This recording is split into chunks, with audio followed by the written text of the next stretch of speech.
Bienvenido a esta serie de cursos de Data Center Designer, el Cloud de ARSYS. Estás en el curso de servidores y Cloud Cubes y ahora vamos a hablar de cómo crear un servidor, pero Windows. Vamos allá. Vamos pues a ver cómo crear un servidor Windows en Data Center Designer. De hecho, los pasos que vamos a seguir van a ser exactamente los mismos que seguimos cuando creamos un servidor Linux. Y esto es porque básicamente no es que existan servidores de un tipo o de otro. Los servidores son servidores. Lo que los distingue es el sistema operativo que contiene el disco a partir del cual arrancan. Así pues, vamos a repetir los pasos para que veas que es exactamente lo mismo y que solo va a haber una pequeña diferencia cuando añadamos el disco de Windows.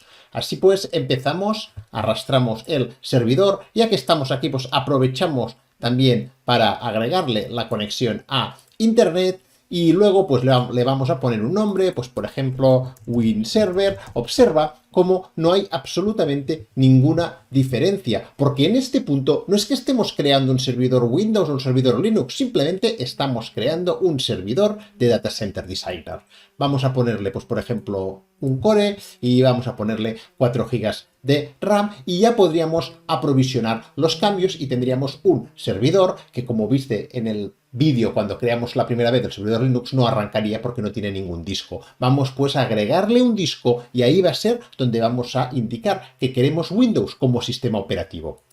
Así pues, indicamos que queremos enlazar un disco, vamos a llamarle al disco, por ejemplo, WinDisk, le vamos a poner un poco más de tamaño, por ejemplo, pues 25 GB, y aquí en la imagen, dentro de las imágenes de ARSYS, pues vamos a elegir una imagen de Windows Server, pues por ejemplo, la de Windows Server 2022. Y ahí está la diferencia. Cuando creábamos el servidor de Linux, Data Center Designer nos pedía tanto una contraseña de root como una clave SSH. En el caso de Windows tan solo nos pide la contraseña de administrador. Vamos pues a crear una contraseña administrativa, la tenemos ya creada y creamos el disco. Bien, ya lo tenemos todo definido en Data Center Designer. Como siempre, ya sabes que nada es real hasta que no aprovisionamos los cambios. Vamos allá pues, aprovisionamos los cambios.